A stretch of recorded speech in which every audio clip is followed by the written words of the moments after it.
In the last lecture, we introduced some factorizations and some interesting matrices, and then a proof that if A times A Hermitian is equal to B times B Hermitian, then A is equal to BQ.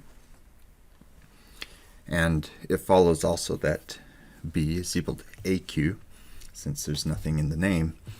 And so here we have our two matrix factors set equal to each other with a unitary matrix making them equal. So based on this, if we know Q, then we can find G of n and p to the 1/2 from x, and p to the 1/2 of n at n minus 1. All right, we're ready to explore an algorithm that will let us do this.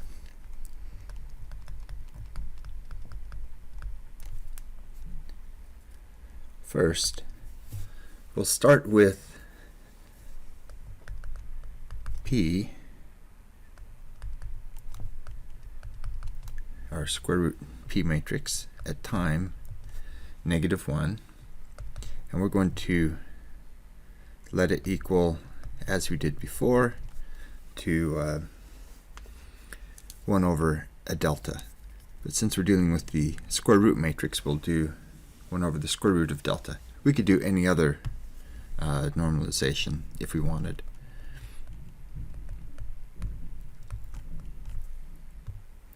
Okay, once we've started with an initialization for P, then we want to find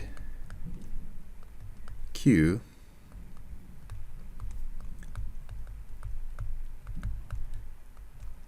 that satisfies this equation.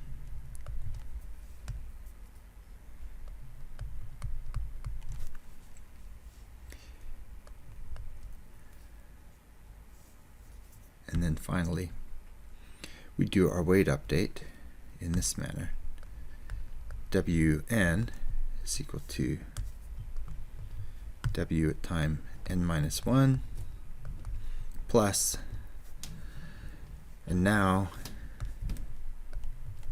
we'll have a different expression than we did before, Gn gamma inverse at time n times gamma inverse time n -1 times d n minus x transpose n w n minus 1. So these two quantities here and here just come from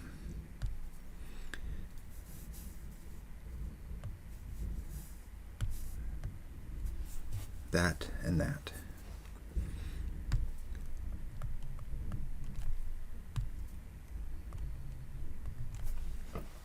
Okay, and obviously the gammas are going to cancel, giving us just the G in that thing. But let's first focus on how we're actually going to find Q. That always seemed the weak spot in this plan.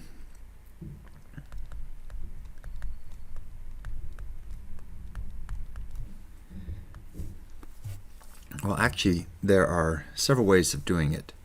One, we can use Gibbons rotations. It's a practical way of solving this, but it's a recursive way.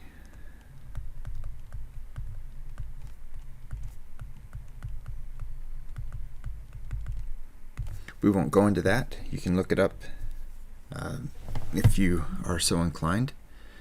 Instead, an alternative way is to use QR factorization.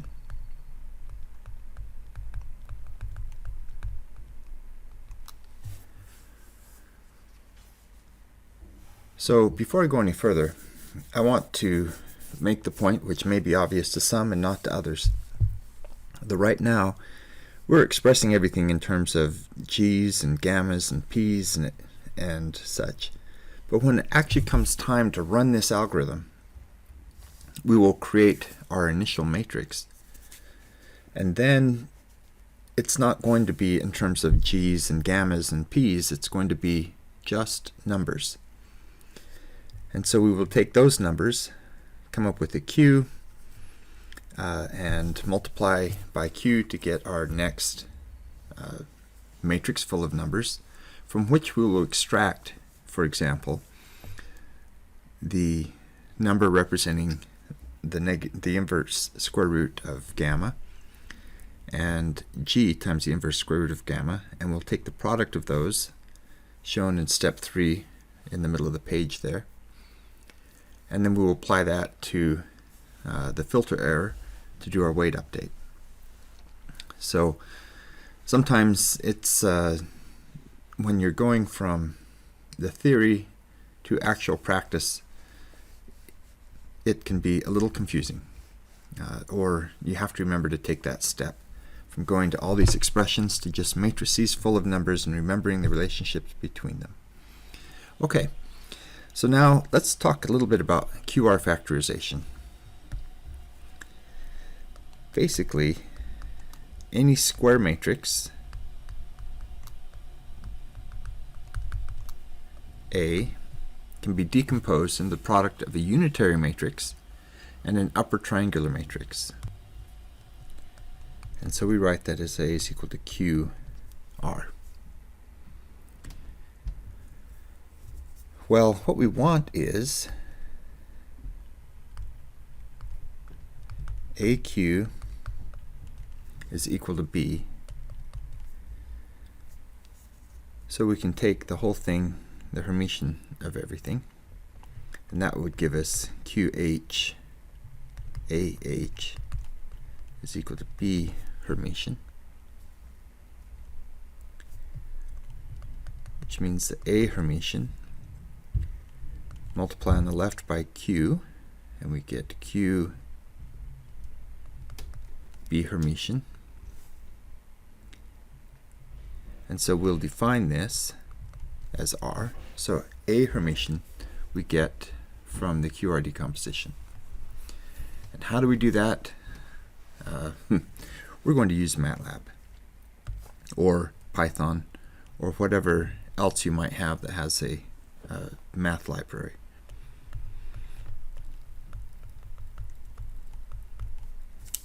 So here are the MATLAB commands. We would do Q comma R is equal to QR A single quote, which gives us the Hermitian transpose. Then B is equal to R transpose, and Q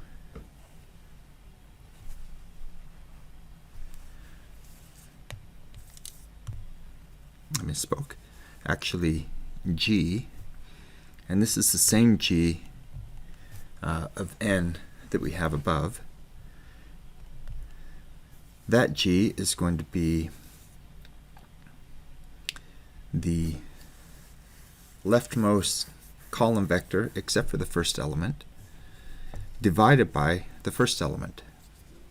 So the part circled in green at the top of the page divided by the part circled in purple. And so using MATLAB notation, that's 2 n plus 1, all those rows, the first column divided by the first element. So that gives us G, and then P to the 1/2 this one here, is just going to be pulled directly from the matrix as b2 to n plus 1. So the bottom n rows and the rightmost n columns.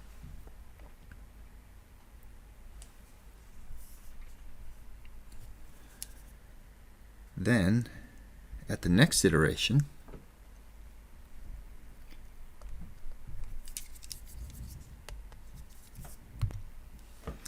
our A matrix is defined like this. Okay, we have all of the steps here in one place. Quick review, we initialize P.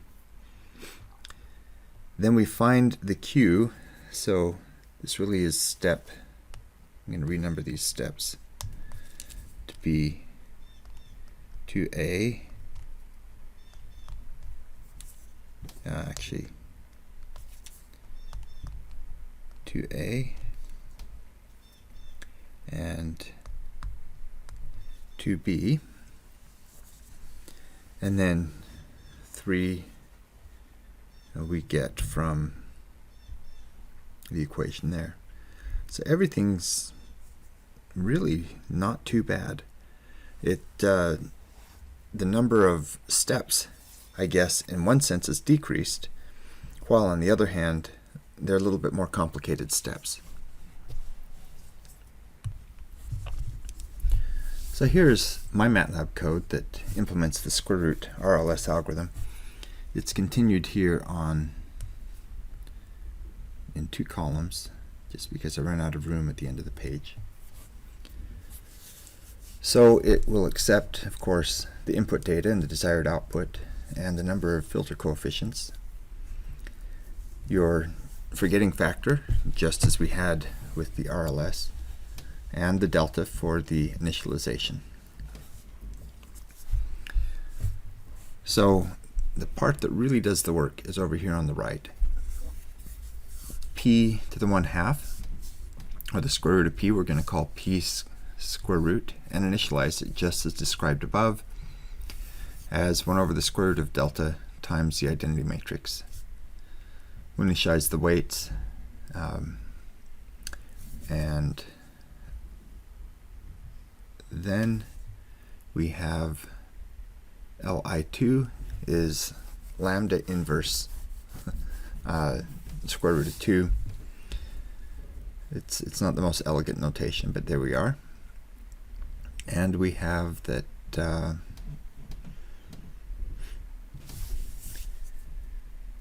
we're going to initialize now x, make sure it's a column vector, and put zeros at the beginning. This is just to help with the indexing, so when we start our filtering, that we start with just the first sample and a bunch of zeros, as we normally would if we had negative indexing, which we don't in MATLAB.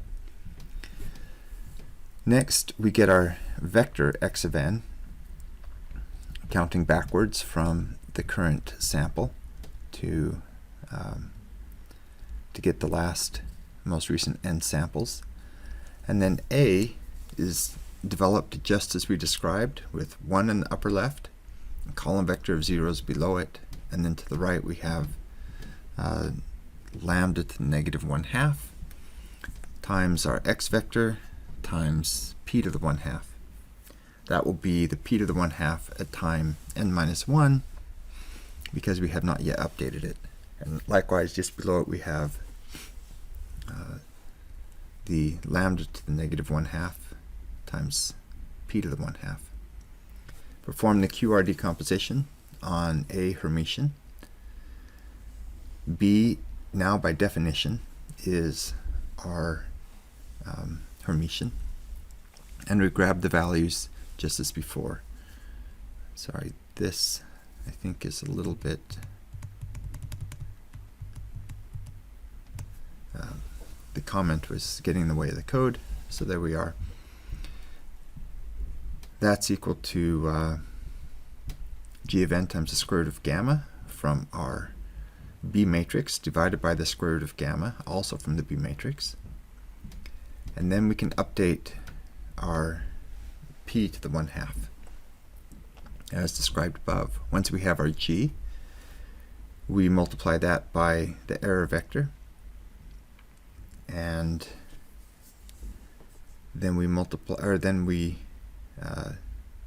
compute our new output based on our updated filter, grab the posteriori error, and that's the entire RLS code.